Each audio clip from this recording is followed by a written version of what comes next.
March 5, 1953, Joseph Stalin's heart stopped, and instead of a whispered deal in a Kremlin corridor, the men around his corpse reached for their pistols. Within 6 months, the Soviet Union did not survive the loss of its master.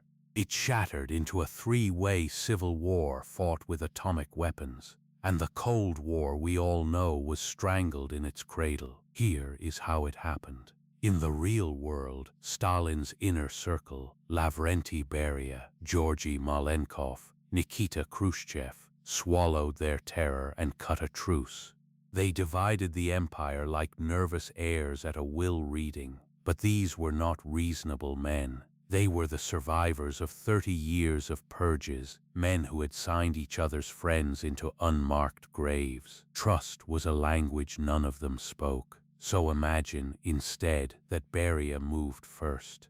Lavrenti Beria was the most feared man in the Soviet Union, and for good reason. He commanded the secret police, a private army of more than 300,000 troops, the prison network of the Gulag, and, most dangerous of all, Stalin's nuclear program. He knew where every atomic bomb in the country sat, in this timeline, at the funeral itself, while the body still lay in state beneath the red banners of the House of Unions. Beria's men arrested Malenkov and Khrushchev in a back room.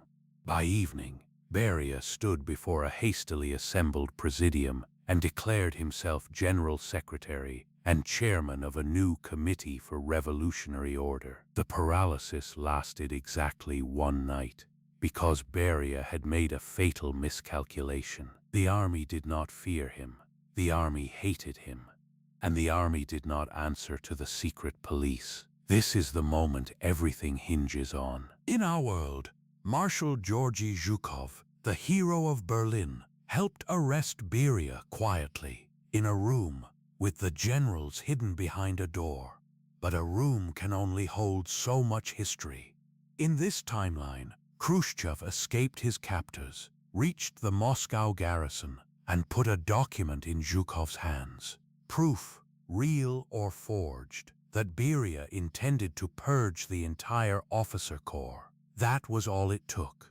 By the middle of May, tanks of the Kantemirovskaya division rolled toward the center of Moscow, their crews sworn to the Red Army and to Zhukov. Beria's NKVD divisions dug into the Lubyanka and the government quarter.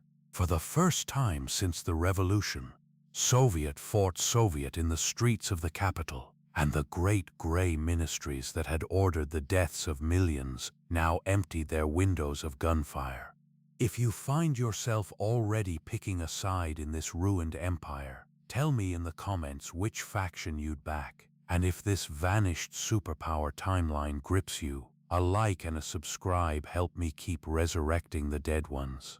Now watch how fast a nation can come apart when the men at the top can no longer agree on who owns the bombs.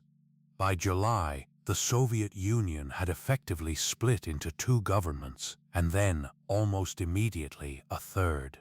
Beria's committee held the South and the crown jewels of the nuclear program, the secret city of Arzama 16, where the bombs were designed, and the uranium mines of Central Asia. Khrushchev and Zhukov held Moscow, the western military districts, and the rocket proving grounds at Kapustin Yar.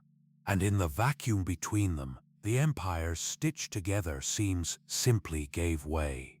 Ukraine, still smoldering from famine and deportations, produced its own committee in Kiev. The Baltic partisans, who had fought in the forests since 1945, came out of the trees and declared their nations reborn.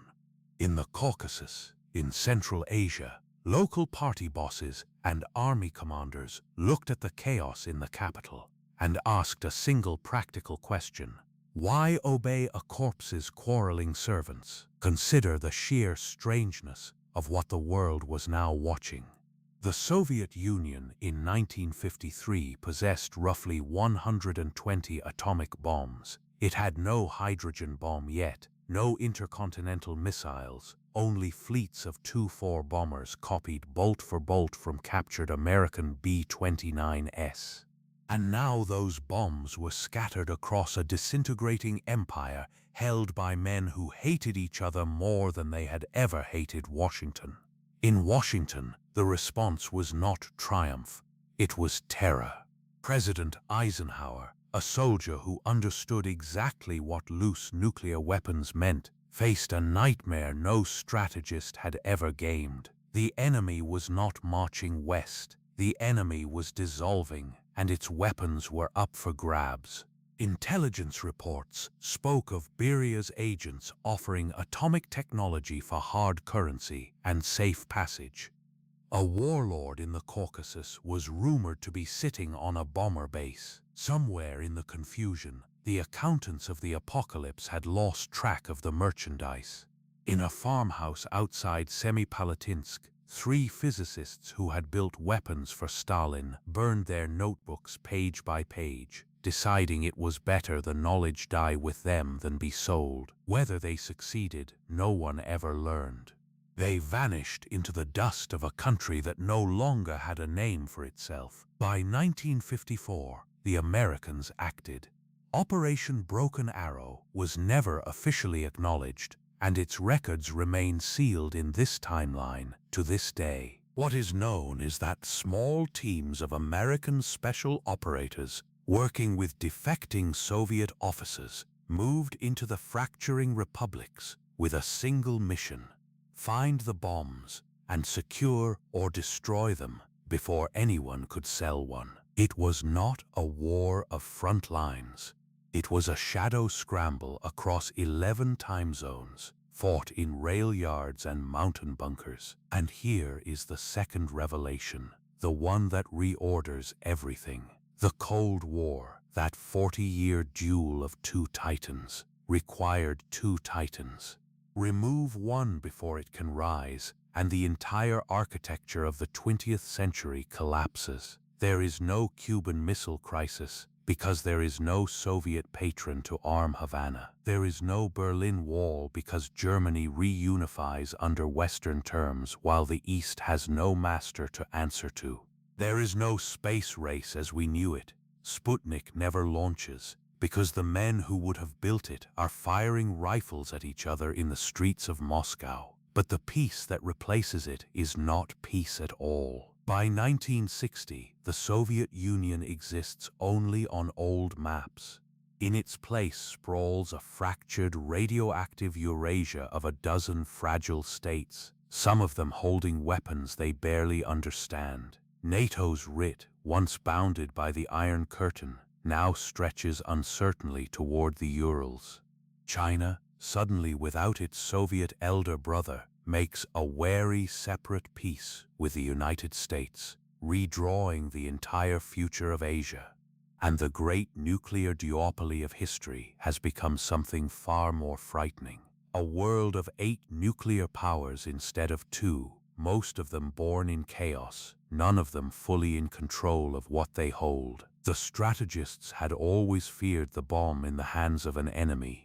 They had never quite imagined the bomb in the hands of no one at all. America stands alone as the world's single superpower, a full generation early, but it presides over a planet with more fingers on more triggers than at any point in human history. The clarity of 2 rival flags is gone.